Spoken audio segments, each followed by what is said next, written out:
আমি মাটির মানুষ, মাটিতে চলে যাব। আমি দুনিয়াতে থাকার জন্য আসি নাই। আজ থেকে 100 বছর হায়াত পানওয়ালা এখানে কেউ নাই। এখানে আমাদের যাদের হায়াত আছি কেউ 60-70 বছর, 80 বছর, 90 বছর পর্যন্ত হয়তো অথবা থাকবো। 90-এর পরে এখানে হয়তো আমরা কেউ নাই। আগামী 100 বছর পরও এখানে আমরা যারা আছি কেউ থাকবো না। আমরা সকলে দুনিয়ার থেকে চলে যাব। তাহলে এই দুনিয়ার থেকে কি নিয়ে যাব? এই দুনিয়া থেকে আমরা কি নিব? আল্লাহু আকবার। কবরটা দিয়া তো এমন একটা জিনিস যেখানের মাধ্যমে গেলেই তো আমার মাওলার বড় আযাব শুরু হয়ে যাবে।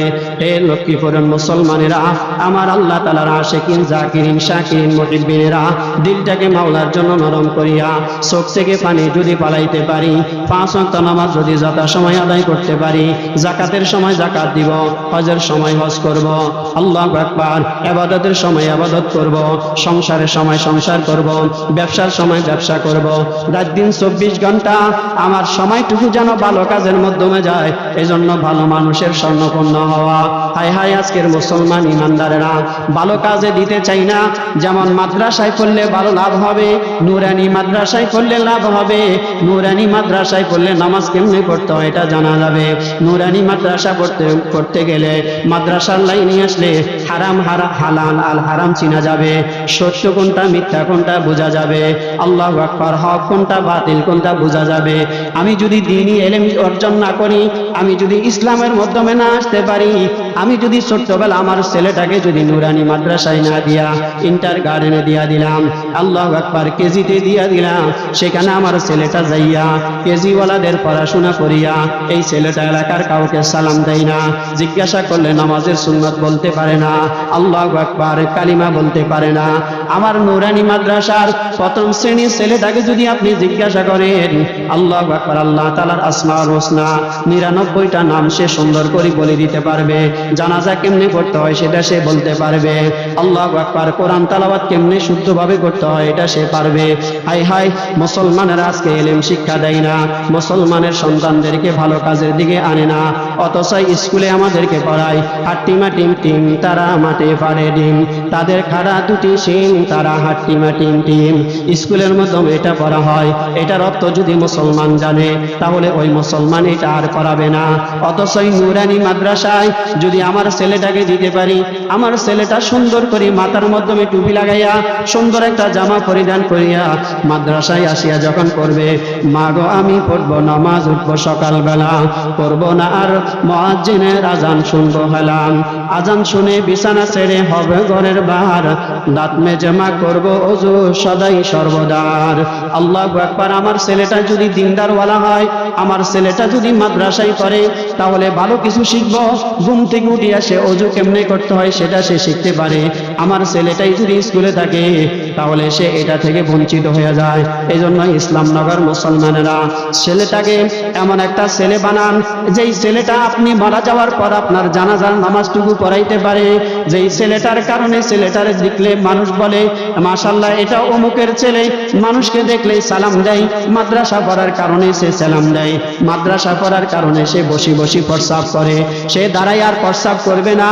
অথচ আপনি স্কুলের ছেলেটার দিকে দেখাইয়া দেখেন জিন্সের একটা প্যান্ট পরে, যেই প্যান্টে দিয়ে সে বসতে পারে না, দাঁড়ায় দাঁড়ায় প্রস্রাব করতে হয়। তাহলে স্কুলে আমাদেরকে শিখাই কি, মাদ্রাসা আমাদেরকে শিখাই কি? এটা যদি মুসলমান চিন্তা করে, ওই মুসলমানই চিন্তা করবে যার দিলের ভিতরে আমার মাওলার ভয় আছে, ওই মুসলমানই চিন্তা করবে যার দিলের মাধ্যমে আমার মাওলার কোরআন আছে। যার কাছে ইসলাম নাই, যার কাছে কোরআন নাই, সেই ইসলাম সম্পর্কে ধারণা না থাকার কারণে কখনো কোরআনের বিরোধিতা করে, কখনো নবীর বিরোধিতা করে, কখনো ইসলামের বিরোধিতা করে, কখনো ইমাম সাহেবের বিরোধিতা করে, কখনো মুয়াজ্জিন সাহেবের বিরোধিতা করে, কখনো ইমামের গায়ে হাত তোলে, কখনো মাদ্রাসার শিক্ষকের গায়ে হাত তোলে। ইসলাম না থাকার না জানার কারণে, তার ভিতরে আল্লাহ পাকের ভয় না থাকার কারণে। অথচ আল্লাহ তাআলা মুসলমানদেরকে বলে তোমরা ভালো লোকের স্বর্ণপূর্ণ হও। ভালো লোকদের সাথে যদি তুমি স্বর্ণপূর্ণ হইতে পারো, ভালো লোকের সাথে যদি তুমি উঠা বসা করতে পারো, আল্লাহ তাআলা ভালো লোক রসুলেই তোমাকে জান্নাত দিয়ে দিবে।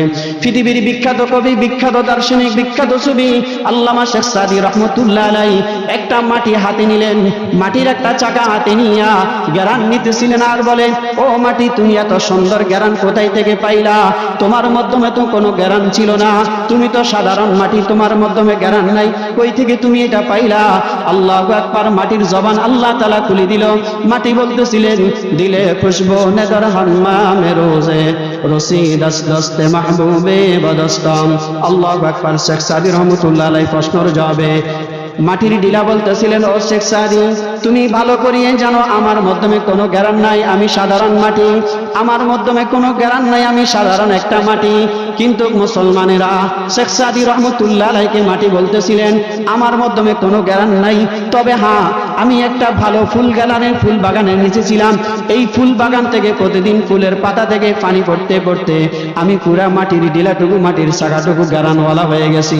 পৃথিবীর বিখ্যাত কবি শেখ সাদি রহমতুল্লাহ আলাইহি বলে, হে জগতের মুসলমান ইমানদারেরা, তোমরাও যদি একটা মাটির চাকা যদি ফুল বাগানের নিচে থাকিয়া সুগন্ধি ছাড়া সুগন্ধিওয়ালা হয়ে যাইতে পারে, তোমরাও যদি ভালো লোকের সাথে উঠা বসা করো, আল্লাহওয়ালাদের সাথে উঠা বসা করো, মাদ্রাসার সাথে সম্পর্ক রাখো, মসজিদের সাথে সম্পর্ক রাখো, আলেম ওলামাদের সাথে সম্পর্ক রাখো, মাটির দিলা যেরকম ফুল বাগানের নিচে থাকি গ্যারানওয়ালা হয়ে গেছে, আল্লাহ তাআলা তোমাকে ভালো মানুষের সাথে থাকার কারণে মহান আল্লাহ তাআলা কবরের জগত ভালো রাখিয়া ময়দানে মহাশরে ভালো লোকের সাথে জান্নাতে পৌঁছায় দিবে। বলো সুবহানাল্লাহ। আমার মুসলমান ইমানদারেরা, তাহলে আমাদেরকে ভালো কাজ করতে হবে। কেমন ভালো কাজ করব? আল্লাহু আকবার। কখনো কখনো আল্লাহ তাআলা বলেন, মনটাকে উদার করে দাও, দান সদকা তোমরা বেশি বেশি করো, আমার জন্যই তোমাদেরকে আমি আল্লাহ তাআলা বহু টাকার মালিক বানাই দিলাম, তোমরা আমার রাস্তায় খরচ করো। যদি তোমরা আমার রাস্তায় খরচ করতে পারো, আল্লাহ তোমাদেরকে দ্বিগুণ দিয়ে দিবে।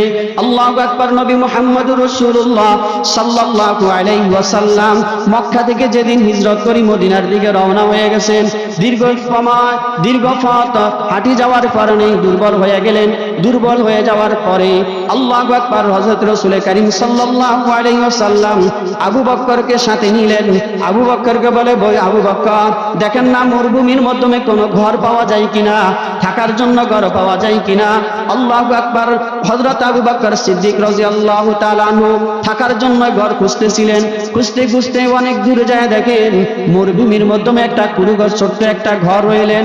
এই ঘরের কিনারে যাইয়া হযরত আবু বকর বলেন, ইয়া রাসূলুল্লাহ এই যে সামনে একটা ঘর দেখা যাইতেছে। আল্লাহ রাসূল বলেন, ও আবু বকর তাহলে এই ঘরের সামনে যান, দরওয়াজায় নক করেন, দরওয়াজায় নক করে আমাদেরকে একটু থাকার অনুমতি নেন, আমরা তো ক্ষুধার্ত, আমাদেরকে একটু খাবার দাবারের ব্যবস্থা করেন। হযরত আবু বকর সিদ্দিক রাদিয়াল্লাহু তাআলা আনহু আল্লাহু আকবার ওই ঘরের সামনে যাইয়া সালাম দিলেন, টোকা দিলেন। একবার সালাম দিলেন, কোনো জবাব আসে না। দ্বিতীয়বার সালাম দিলেন, কোনো জবাব আসে না। তৃতীয়বার নক করলেন, কোনো জবাব আসে না। চতুর্থবারের সময় ভিতর থেকে একজন বুড়ি মা বলতেছিল, কে তুমি, কোথায় থেকে আসছো, আমার দরওয়াজার মাধ্যমে আওয়াজ দিতেছ? আল্লাহু আকবার। হযরত আবু বকর সিদ্দিক রাদিয়াল্লাহু তাআলা আনহু বলে, ও মা আমরা মক্কার মানুষ মদিনার দিকে যাইতেছি, আমরা দুইজন মক্কা থেকে আসতেছি, মদিনায় যাব। এটা বলে, এখানে কেন আসছো?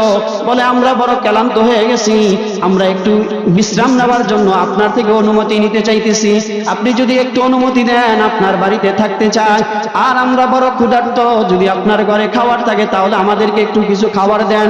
আল্লাহু আকবার। মহিলা ভিতর থেকে বলতেছিল, আমার ঘরে তো তোমরা বড় মুসাফির, তোমরা কোথায় থেকে আসছো? মক্কা থেকে আসতেছ, মদিনায় যাবা। কিন্তু বড় আফসোসের বিষয় হলো, খানা যখন চাইলেন মহিলা বলতেছিল, না না আমার ঘরে কোনো খাবারের ব্যবস্থা নাই। বলে, যখন এই কথা বললেন হযরত আবু বকর বলেন, ও মা তাহলে আমাদেরকে এক গ্লাস পানি দাও। বলে, এক গ্লাস পানিরও ব্যবস্থা নাই, পানিও শেষ হয়ে গেছে। আল্লাহু আকবার।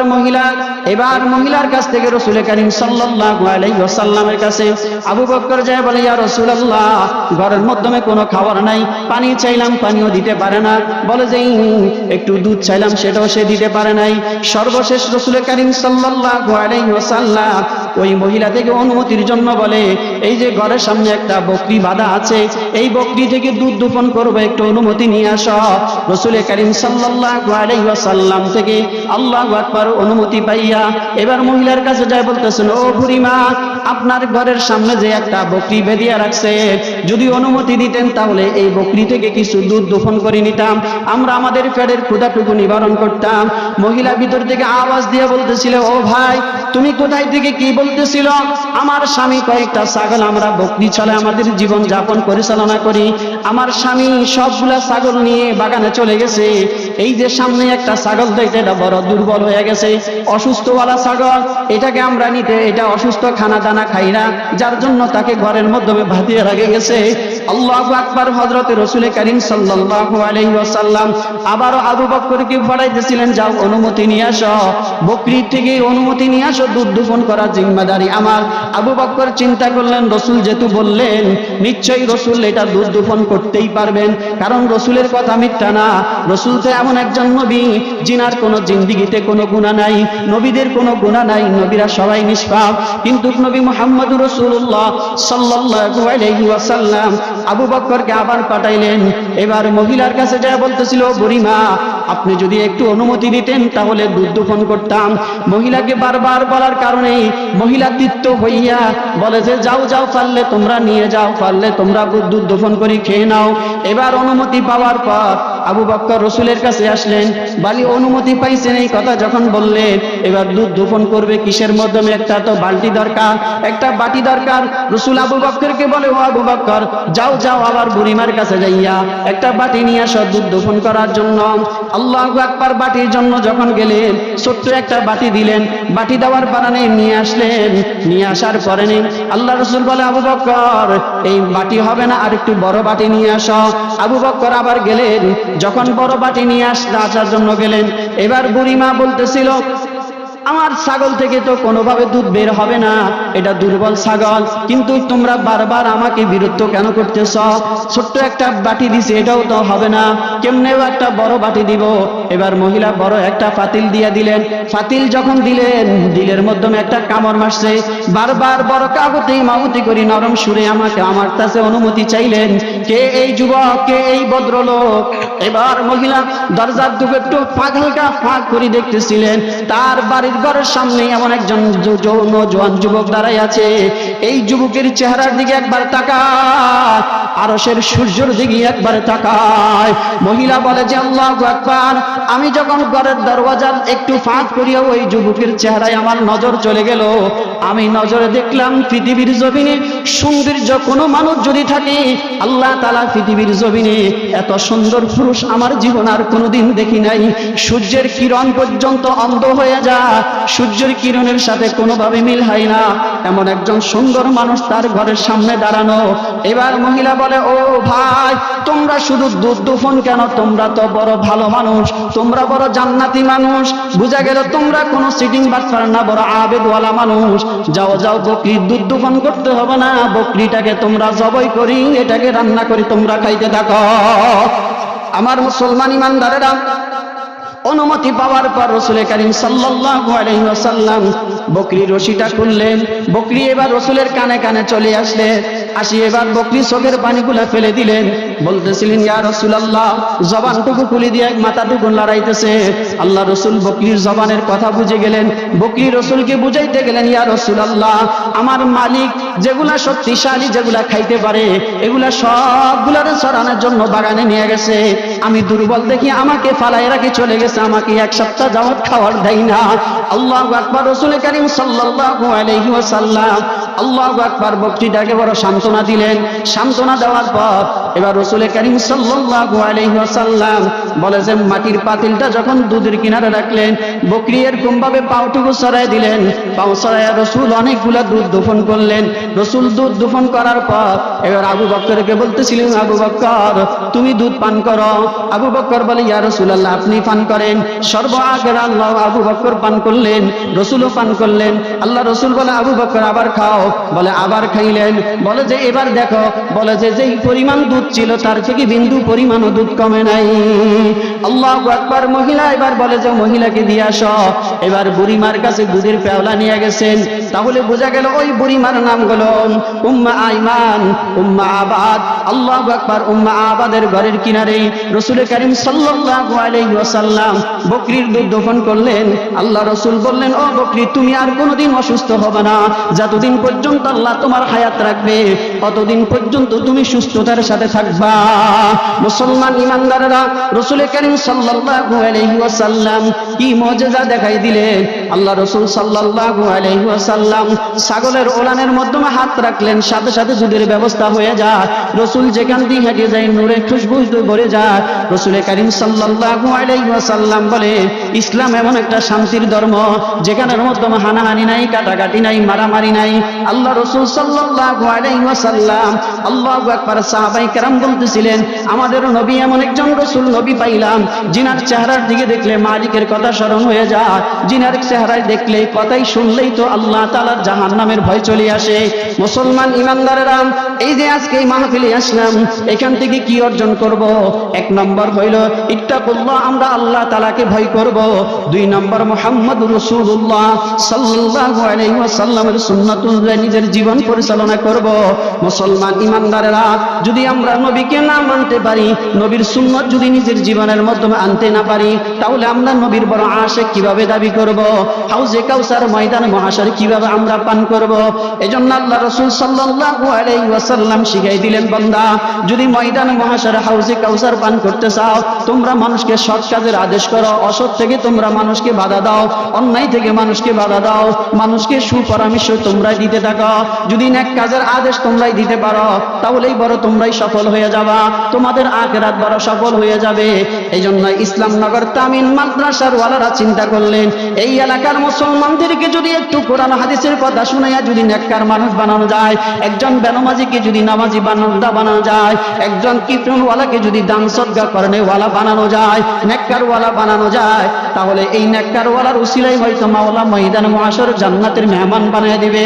হে দোস্ত ইমানদারেরা, এইজন্য আল্লাহ রাসূল সাল্লাল্লাহু আলাইহি ওয়াসাল্লাম বলে, বান্দা গুনাহ সারিয়া দাও, গুনাহ সারিয়া দাও, গুনাহ সারি দিয়া তোমরা নবীর আদর্শের ভিতরে ছায়াতলে চলে আসো। এই মাদ্রাসার মাধ্যমে গুনাহ শিখানো হয় না, এই মাদ্রাসার মাধ্যমে দ্বীন শিখানো হয়, কোরআন হাদিস শিখানো হয়। যারা পড়বেই তারা কামিয়াবি ওয়ালা হওয়ার চেষ্টা করবে। এ মুসলমান ইমানদারেরা, মনে করিয়েন আজকে থেকে ইয়াকিন করেন, যার ছেলে নাই সে মনে মনে নিয়ত করেন বংশের মাধ্যমে একজন আলেম বানাবেন। যদি আপনার বংশে একজন আলেম হইতে পারে, আপনার বংশে যদি একজন কোরআনের হাফেজ থাকে, আপনার বংশে যদি একজন বড় আলেম থাকে, আল্লাহু আকবার, এই আলেমের উসিলায় তো আপনি বড় সফলতা পেয়ে যাবেন। আপনার ঘরের মাধ্যমে যদি আলেম না হয়, বড় মুসিবত হলো আপনি যেদিন মারা যাবেন, আপনার ছেলে দুনিয়ার লোভ লালসার কারণে, আপনার ছেলে দুনিয়া করতে করতে আপনি মারা যেদিন যাবেন, সেদিন শুধু সিগারেট টানবে, কিন্তু সে আপনি যে মারা গেছেন চোখের পানি তার আসবে না। সে চিন্তা করবে আমার বাবার সম্পদ কিভাবে লুট করা যায়, বোনদেরকে সম্পদ না দিয়া ভাই কিভাবে একা একা ভোগ করতে পারে, আত্মসাৎ করতে পারে। বাবা মারা যাওয়ার সাথে সাথে বান্দার দিলের ভিতরে এই চিন্তা চলে আসে। আল্লাহু আকবার। মুসলমান চিন্তা করে না, হায় হায় আমার বাড়ি থেকে একজন মুসলমান চলে গেল। সন্তান চিন্তা করে আমার থেকে বাবা চলে গেল। স্ত্রী চিন্তা করেন আমার সামনে থেকে আমার স্বামী চলে গেল। আল্লাহু আকবার। এলাকার মানুষ চিন্তা করেন আমার একজন বন্ধু হারিয়ে ফেললাম। কিয়ামতের আগ পর্যন্ত আর কোনোদিন তার চেহারা দেখা হবে না, তার সাথে আর কোনোদিন কথা হবে না। এই কবরে তো আমাকেও যাইতে হবে, সে যেই জায়গায় গেল আমি তো সেই জায়গায় যাব। তাহলে ওইখানের জন্য আমি কি আমল করলাম, কি নেক আমল করলাম? এজন্য আল্লাহ তাআলা কোরআনে হাকিমের ভিতরে নবী মুহাম্মদুর রাসূলুল্লাহ সাল্লাল্লাহু আলাইহি ওয়াসাল্লামকে আল্লাহ তাআলা দুইটা জিনিসের শপথ খাইয়ে বলেন, ওয়াদ-দুহা, দিনের আলোর কসম করলেন, ওয়াল-লাইলি ইযা সাজা। আল্লাহু আকবার। আল্লাহ তাআলা রাতের শপথ করলেন। দুই শপথ করিয়া আল্লাহ তাআলা এখানে তিনটা মেসেজ দিলেন, দুইটা শপথ করলেন। আলোর শপথ আল্লাহ করলেন, অন্ধকারের শপথ আল্লাহ তাআলা করলেন। করলেন। আল্লাহ তাআলা দুই জিনিসের শপথ করিয়া বুঝাইতে চাইলেন, মুসলমানেরা তোমরা অন্ধর ভিতরে থাকিও না, তোমরা নেফাকের ভিতরে থাকিও না, তোমরা পাপিষ্ঠদের সাথে থাকিও না, আল্লাহওয়ালাদের সাথে থাকো, নবীর আদর্শওয়ালা হয়ে যাও। নবী মুহাম্মদ রাসূলুল্লাহ সাল্লাল্লাহু আলাইহি ওয়াসাল্লাম হাদিস শরীফের ভিতরে বলতেছিলেন, বান্দা তোমরা যদি, হে আমার উম্মতেরা, তোমরা যদি ভালো কাজ করতে পারো, তোমরা যদি নেক কাজ করতে পারো, এই নেকের দ্বারা মওত না শুধু কবরে, হাসরে, মিজান পর্যন্ত তোমার আমলনামায় শুধু নেকি লেখা হবে। এজন্যই রাসূল কারীম সাল্লাল্লাহু আলাইহি ওয়াসাল্লাম মানুষদেরকে জাহান্নাম থেকে বাঁচাই দেওয়ার জন্য আরেকটা জিনিস শিখাইলেন, বেশি বেশি দান সদকা করা। আল্লাহু আকবার। আল্লাহ রাসূল মসজিদে কুবা নির্মাণ করবেন, মসজিদ নির্মাণ করবেন। এই মসজিদ বানানোর জন্যই আল্লাহ রাসূল ইহুদির জায়গা কিনবে কিভাবে? ইহুদি জায়গাটুকুর মাধ্যমে মসজিদ করে গেছে, ইহুদি সেখানে নামাজ পড়তে দেয় না। আবু বকর চলে আসলেন, মসজিদ নির্মাণ করবে, তার দানের ভান্ডার খালি করে সে সব নিয়ে আসলেন। ওমর আনলেন, ওসমান আনলেন, আলী আনলেন, ওসমান সর্বশেষ আসলেন। আল্লাহ রাসূল বলে, ও ওসমান, আমি দীর্ঘ সময় তোমার জন্য বসে রইলাম। বলে, ইয়া রাসূলুল্লাহ, কি খেদমত করতে পারি? বলে যে ওই যে একটা ইহুদির জায়গা দেখা যায়, ওখানে একটা মসজিদ নির্মাণ করতে হবে, ওইখানে তো ইহুদি জায়গাটুকু দিবে না, তুমি যদি ওই জায়গাটুকু ক্রয় করে দিতে পারো, তাহলে মুসলমান বড় আরামে আইসে নামাজ পড়তে পারবে। আল্লাহু আকবার। হযরত ওসমান রাদিয়াল্লাহু তাআলা আনহু ইহুদির বাড়িতে চলে গেলেন। ইহুদির বাড়িতে যাওয়ার পর ইহুদি এবার বলতেছিলেন, ও ভাই ওসমান, তুমি কি জন্য আসলা? বলে, আমি বড় একটা আবদার নিয়ে আসলাম। বলে, তুমি কি আবদার নিয়ে আসছো? বলে যে ওইখানে যে তোমার একটা জমিন আছে, এই জমিনটা যদি তুমি আমাকে দিয়ে দাও, বলো বিনিময় তুমি কি চাও? তুমি যা চাইবে আমি তোমাকে তাই দিব। আল্লাহু আকবার। হযরত ওসমান রাদিয়াল্লাহু তাআলা আনহু কথার প্রশ্নের জবাবে এবার ইহুদি মনে চিন্তা করলেন, সুযোগ যেহেতু পাইছি আমি ফিরাই দিব না। ওসমান রাদিয়াল্লাহু তাআলা আনহু প্রশ্নের জবাবে এবার ইহুদি বলে, ও ভাই, আমি তোমার থেকে বিনিময় চাইতেছি, তোমার যত দাম আছে সব কিছু তুমি আমাকে দিয়ে দাও, বিনিময় আমার জায়গাটুকু নিয়ে যাও। আল্লাহু আকবার। হযরত ওসমান রাদিয়াল্লাহু তাআলা আনহু সব কিছু ইহুদিকে দিয়া ওই জায়গাটুকু খরিদ করিয়া রাসূল কারীম সাল্লাল্লাহু আলাইহি ওয়াসাল্লামের কাছে চলে আসলেন। আসি বলে, ইয়া রাসূলুল্লাহ, ইয়া হাবিবাল্লাহ, আমি জায়গাটুকু ক্রয় করে নিয়ে আসলাম। আল্লাহু আকবার। আল্লাহ রাসূল হাত তুললেন, হাত তুলিয়া দোয়া করলেন, আয় আল্লাহ, আপনি আমার ওসমানকে কবুল করিয়া নেন, ওসমানের জন্য আপনার দানের ভান্ডারটুকু আল্লাহ পাহাড় করিয়া দেন। আয় আল্লাহ, ওসমানকে দীর্ঘ নেক বানাইয়া দেন, ওসমানের ব্যবসা বাণিজ্যের মাধ্যমে বরকত দিয়া দেন। ইহুদিও নবী এইবার ওসমানের পিছনে পিছনে আসলেন। আল্লাহু আকবার। রাসূল যখন ওসমানের জন্য দোয়া করলেন, ইহুদি পিছনে পিছনে আসিয়া দেখেন, বলেন, ওসমান, তোমার জন্য নবী কি দোয়া করছেন? আল্লাহু আকবার। ওসমান রাদিয়াল্লাহু তাআলা আনহু বলেন, আমার জন্য আল্লাহ রাসূল আমার রিজিকের মাধ্যমে যেন বরকত হয়, দ্বিগুণ যেন হয়, আমি তোমাকে যাহা কিছু দিছি বিনিময় যেন ডবল হয়ে যায়, দোয়া করলেন। এই দোয়া করলেন। আল্লাহু আকবার। বলে যে তাহলেই তো তুমি বড় সফলওয়ালা হয়ে গেছো। এবার ইহুদি নবীর সামনে আসিয়া বলেন, ইয়া রাসূলুল্লাহ, ইয়া হাবিবাল্লাহ, ও ওসমান, শুনিয়া নাও, তুমি যেই জমিন, তুমি তোমার যেই সম্পদটুকু তুমি আমাকে দিলা, আমি তোমার সম্পদটুকু তোমাকে ফিরাই দিলাম। যেই জায়গাটুকু তুমি আমার কাছ থেকে ক্রয় করলা, যাও যাও, দ্বীনের জন্য আমার জায়গাটুকু তোমাকে দান করে দিলাম। নবী আর দেরি করিয়েন না, আমাকে পড়াইয়া দেন, লা ইলাহা ইল্লাল্লাহু মুহাম্মাদুর রাসূলুল্লাহ সাল্লাল্লাহু আলাইহি ওয়াসাল্লাম। বলে যে নবী সাল্লাল্লাহু আলাইহি ওয়াসাল্লামের হাতে কালিমা পড়ে মুসলমান হয়ে গেছে। তাহলে বোঝা গেল দান করলে ওসমান অল্প করলেন আর আল্লাহ তাআলা তাকে দ্বিগুণের মালিক বানায় দিলেন। হে দোস্ত ইমানদারেরা, হযরত ওসমান রাদিয়াল্লাহু তাআলা আনহুর দানের কথা চিন্তা করলাম, আবু বকরের দানের কথা আরো বড় পাহাড়, ওসমানের দানের কথা আরো কত পাহাড়। তাহলেই বোঝা গেল আল্লাহর রাস্তায় যদি খরচ করতে পারি তাহলে আল্লাহ আমাকে ডবল ডবল দিবে। হযরত আলী রাদিয়াল্লাহু তাআলা আনহু বড় অসুস্থ অবস্থায়, বলে ঘরের মাধ্যমে 3 দিন পর্যন্ত খাবারের ব্যবস্থা নাই। আল্লাহু আকবার। 6 দিরহাম নিয়া, বলে যে 6 দিরহাম নিয়া বাজারে গেলেন, বাজারে যাইয়া সেটা ক্রয় খরিদ করলেন। বলে 6 দিরহাম নিয়া যখন, বলে যে বাজারে নিয়া চাউল হয়তো বা রশি বিক্রি করলেন। 6 দিরহাম নিয়া যখন বাড়িতে আসতেছিলেন, ইতিমধ্যে একজন ফকির চলে আসলেন। আসিয়া বলতেছিল, ও আলী, আমি বড় ক্ষুধার্ত, আমি বড় বিবাসিত, তোমার তোমার কাছে যেই সম্পদটুকু আছে তুমি আমাকে দিয়া দাও। আলী সাথে সাথে দেরি না করিয়া দিয়া দিলেন। চিন্তা করলেন আমার কোথায় থেকে আসবে? আলী চিন্তা করলেন আল্লাহ রসুল তো বললেন যে দান বেশি করবে, আল্লাহ তার দান যেটুকু করবে তার সেই বড় দ্বিগুণ বাড়াইয়া দিবে। ওই কথা আলী চিন্তা করিয়া সবটুকু দিয়া দিলেন। ইতিমধ্যে ঘরের খাবারের ব্যবস্থা নাই, ঘরের মাধ্যমে যাইলেন। যাওয়ার পর আল্লাহু আকবার, যাওয়ার আগে বলে একজনে একটা ওট নিয়ে আসলেন, জান্নাতি একটা ওট নিয়ে আসলেন। বলে হে আলী, তুমি আমার থেকে এই ওটটুকু ক্রয় করে নাও। বলে আমার কাছে কোনো টাকা পয়সা নাই। বলে তোমার এই ওটের দাম কত?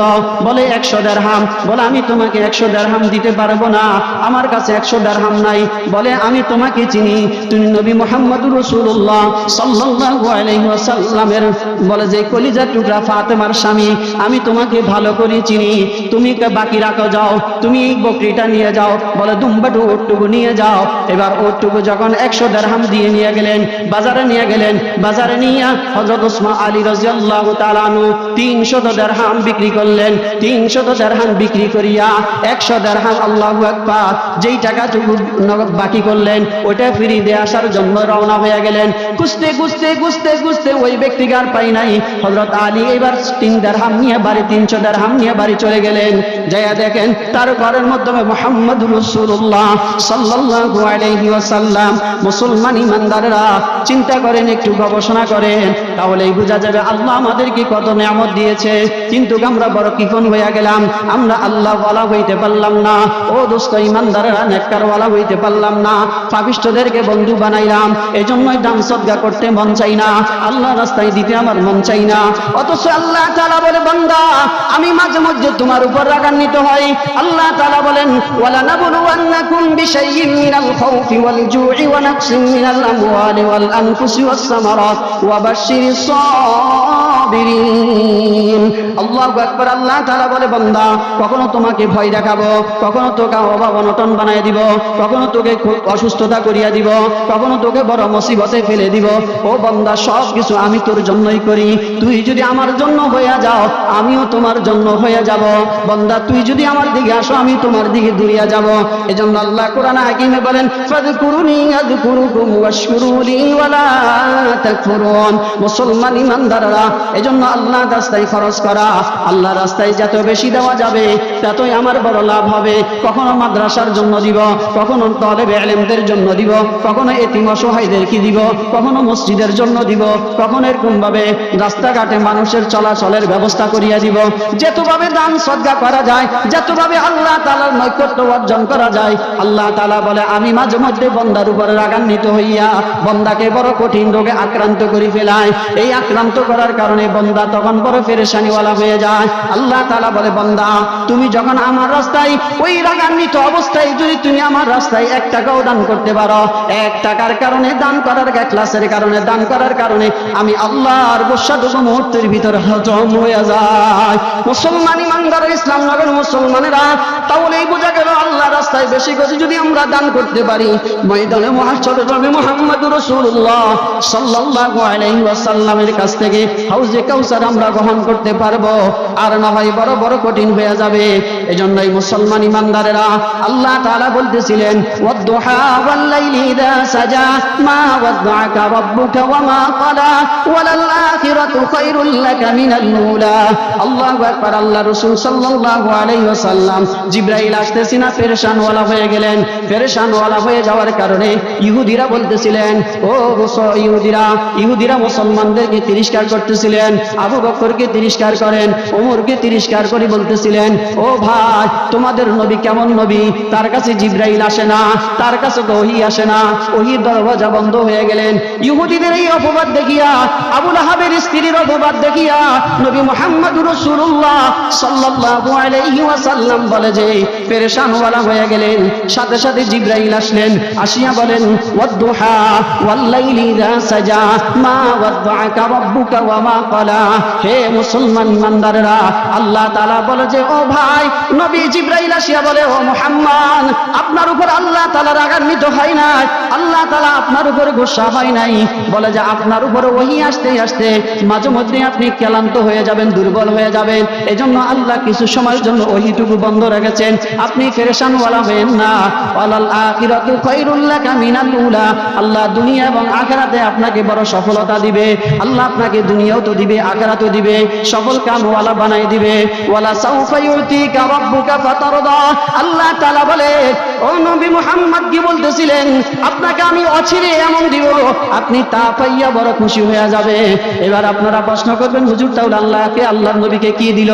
আল্লাহ তাআলা নবী মুহাম্মদুর রাসূলুল্লাহ সাল্লাল্লাহু আলাইহি ওয়াসাল্লামকে আবু বকর দান করলেন, ওমর দান করলেন, বলে যে খাদিজাকে দান করলেন, যেই খাদিজা তার দানের ভান্ডার, অর্থনৈতিক সব কিছুকে আল্লাহু আকবার আল্লাহর রাস্তায় খরচ করিয়া দিলেন, শুধু নবীর খাতিরে, ইসলামের খাতিরে।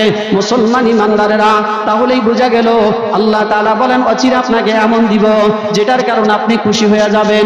হে ইসলাম নগর মুসলমান ইমানদারেরা, আমরাও যদি আল্লাহ তাআলার এই কথার সাথে যদি আমাদের সাথে যদি মিল হয়ে যায়, আল্লাহ তাআলা বলে বান্দা তুমি বড় পেরেশানওয়ালা হইয়াছ, আমার রাস্তায় খরচ করো, আমিও তোমাকে অচিরে এমন দিব যেই দেওয়ার কারণে তুমি বড় খুশি হইয়া যাবা। তোমার ঘরে টাকা পয়সা নাই, তুমি আমার রাস্তায় খরচ করতে থাকো, আমার জন্য ইবাদত বندگی করতে থাকো, আমি আল্লাহ তাআলা তোমাকে এমন দিব তুমি পাইয়া বড় খুশি হইয়া যাবা। ও মুসলমান ইমানদাররা, নবী মুহাম্মদুর রাসূলুল্লাহ সাল্লাল্লাহু আলাইহি ওয়াসাল্লামের স্ত্রী হযরত মা আয়েশা সিদ্দিকা রাদিয়াল্লাহু তাআলা না একদিন নবীকে প্রশ্ন করলেন, ইয়া রাসূলুল্লাহ, আপনার যেদিন উহুদের জমিনে আপনার দুই দান মোবারক শহীদ হয়েছে, ওই দিনের কষ্ট না কোন দিনের কষ্ট আপনার কাছে বড় আফসোস, আপনার কাছে বড় কষ্ট লেগেছে? নবী চোখের পানি পালাই দিয়া আয়েশাকে বলতেছিল, ও আয়েশা, আমার কাছে উহুদের চেয়ে, আমার কাছে উহুদের চেয়ে তাইফের জমিনের কষ্টই বড় আফসোস, বড় কঠিন হয়ে গেছে। আল্লাহু আকবার, বড় কঠিন হয়ে গেছে। এই কঠিন কিভাবে হয়ে গেল? বলে যে তাইফের জমিনে আমি দাওয়াত দিতে গেলাম, ইহুদির বাচ্চারা আমাকে দাওয়াত গ্রহণ না করিয়া আমার শরীরের উপরে পাথর নিক্ষেপ করেছে। এক একটা পাথর রাখাতে বলে আমার শরীর থেকে বলে যে জর্জর করে রক্তগুলা জমিনে পড়া শুরু করে দিল। বলে আমার আগে তিন বানাই দিল। ছোটবেলায় থাকতে মায়ের গর্ভে থাকতে বাবা নিয়ে গেল, দুনিয়াতে আসলাম আল্লাহু আকবার, বলে যে দাদা পালতো সেও নিয়ে গেল, মা গো আল্লাহ নিয়ে নিল, যার কাছে যাই সে আল্লাহ তাআলা নিয়ে যা। আমি বড় এতিম মানুষ, আমি বড় অসহায় মানুষ, আমি তাইফের জমিনে গেলাম দাওয়াত দেওয়ার জন্য, কিন্তু আল্লাহু আকবার তাইফের মানুষ দাওয়াত গ্রহণ করে নাই।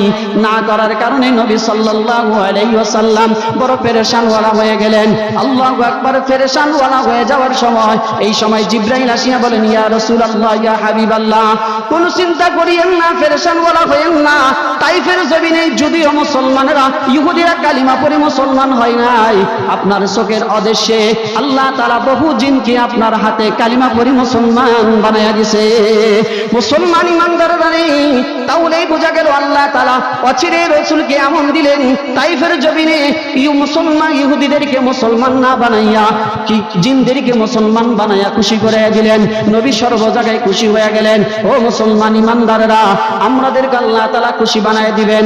আপনি বড় পেরেশানওয়ালা হয়ে আছেন, আপনার বাবা দুনিয়ার দিকে চলে গেছে, মা বড় দুনিয়ার দিকে চলে গেছে, এই কবরের মাধ্যমে আযাব থেকে মুক্ত হওয়ার জন্য আল্লাহ তাআলা বলে, বান্দা বেশি বেশি আমার রাস্তায় সদকা করো, বেশি বেশি আমার রাস্তায় তুমি দান সদকা করো। কিভাবে দান করবা? এর মাধ্যমে একটা ঘটনা বলি।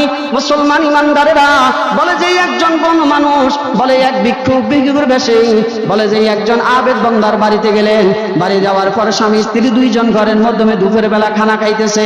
এমন সময় যখন গেলেন, যাওয়ার কারণেই বলে যে আল্লাহু আকবার, এই ইহুদ বলে যে মুসলমানের ঘরে যখন গেলেন আওয়াজ দিলেন, আওয়াজ দেওয়ার কারণে বলে যে ইহুদির আল্লাহু আকবার মুসলমানের ঘরে গেলেন, যাওয়ার কারণে বলতেছিল, ভাই ঘরের ভিতরে কে আছো? আমি বড় ক্ষুধার্ত, আমি বড় পেরেশানওয়ালা, আমাকে একটু যদি খাবার দিতে।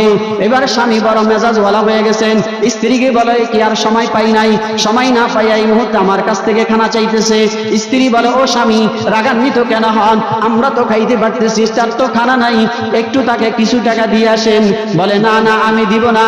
স্বামী বেচারা বড় রাগান্বিত হইয়া এই ভিক্ষুকটাকে একবার সামনেই আসিয়া দরওয়াজা মেলিয়া তাকে একটা ধাক্কা মেরেছে, ধাক্কা মেরিয়া তাকে ঘর থেকে ফেলে দিলেন। বলে যা যা, সময় পাস নাই, এই সময় কেন আসছিস, তোকে কোনো টাকা পয়সা দিব না। ধাক্কা মেরে দেওয়ার কারণে এই ভিক্ষুকটা নাচতে নাচতে সেখান থেকে উঠলেন, উঠিয়া তার হুঁশ জ্ঞান আসার কারণে এই ভিক্ষুকটাই এবার আল্লাহ তাআলার কাছে এক জায়গায় বসিয়া দোয়া করলেন, এমন এক দোয়া করলেন আল্লাহ ভিক্ষুকের দোয়ার সাথে সাথে কবুল করে নিলেন। মুসলমান ইমানদারেরা আল্লাহু আকবার এবার কবুল করার পর কিছুদিন যখন চলে গেল, কিছুদিন চলে যাওয়ার কারণে আল্লাহু আকবার স্ত্রী বলে, ও স্বামী তুমি কেন এমন করতেছ? সর্বশেষ স্বামী রাগান্বিত হইয়া তার স্ত্রীকে পর্যন্ত তালাক দিয়া দিলেন। তালাক দেওয়ার কারণে স্ত্রী স্বামীর বাড়ি থেকে বাপের বাড়ি চলে গেলেন। আবার কিছুদিন পর ওই মহিলার বিবাহ হইলেন। বিবাহ হওয়ার পর এবার আরেকটা ভিক্ষুক তার ঘরের কিনারে আসলেন, ভিক্ষা যখন চাইলেন স্বামী বেচারা এবার স্ত্রীকে বলে, একটা ভিক্ষুক আসছে, তুমি একটু বসো, আমি তাকে একটু কিছু টাকা পয়সা দিয়ে আসি, খাবার দিয়ে আসি। এবার খাবার দিতে গেলেন, খাবার দিয়ে এসে তার থেকে দোয়া নিলেন, তাকে সুন্দরভাবে আরাম আইসে একটা খানা পিনা দিলেন, যেই দেওয়ার কারণে আল্লাহু আকবার সে বড় খুশি হয়ে গেছেন। এই খুশি হইয়া তার জন্য দোয়া করলেন। আর স্ত্রী বেচারা ঘর থেকে দেখলেন ভিক্ষুকটাকে, বলে ভিক্ষুকটাকে দেখা যায় তার আগের স্বামীর চেহারার মতন। মুসলমান ইমানদারেরা আল্লাহ রাস্তায় যে দান করবে, আল্লাহ রাস্তায় যে বেশি বেশি দান করবে, আল্লাহ তাকে দুনিয়াও সফলতা দিবে, আখিরাতেও সফলতা দিবে। আর যে কৃপণতা করবে আল্লাহ বলে দুনিয়াও বিফল, আখিরাতেও বিফল। এই জন্যই দোস্ত ইমানদারেরা আল্লাহ রাস্তায় সদকা করা, আল্লাহ রাস্তায় দান সদকা করা, মাদ্রাসার জন্য দেওয়া, মসজিদের জন্য যে দিবে, মনটাকে যে উদার করিয়ে দিবে, আল্লাহ বলে তুমি আমার গোসা হজম করে দিলা। বন্দা এবার তুমি বলো তুমি কি চাও? আমি যখন নামাজে বলি ইয়্যাকা না'বুদু ওয়া ইয়্যাকা নাস্তাঈন, আয় আল্লাহ আপনার কাছে ক্ষমা চাই, আপনার কাছে সাহায্য চাই, আপনি আমাকে সাহায্য দেন, আল্লাহ তাকে মদদ দিবে। এই জন্যই ইসলামনগর মুসলমানেরা উঠাউঠি না করি একটু সময় বসেন, কথা শেষ করে দিতেছি। মুসলমান আল্লাহ তাআলা আমাদেরকে বড় আদর করে বানাইলেন। ইচ্ছা করলে আমাদেরকে জঙ্গলার বাগ বানাইতে পারলেন, ইচ্ছা করলে আমাদেরকে গাছপালা বানাইতে পারতেন, ইচ্ছা করলে আল্লাহ সাপ বিচ্ছু আমাদেরকে বানাইতে পারতেন। আল্লাহ কোনো কিছু না বানাইয়া আমাদেরকে এমন একজন মানুষ বানাইলেন যাকে আল্লাহ তাআলা বলেন সর্বশ্রেষ্ঠ মানুষ তোমরাই সকলের আগে জান্নাতে যাবা। এই জন্য এই জান্নাতে যদি যেতে চান তাহলে ইবাদত বন্দেগী করতে হবে। আর যদি মনে করেন যে আমার জান্নাত দরকার নাই, তাহলে যেমনি মন চাই এমনি করেন, কিন্তু ময়দানে মহাশরে আফসোস করবেন, ইয়া ওয়াইলাতা লাইতানি লাম আত্তাখিজ ফুলানান খলিলা।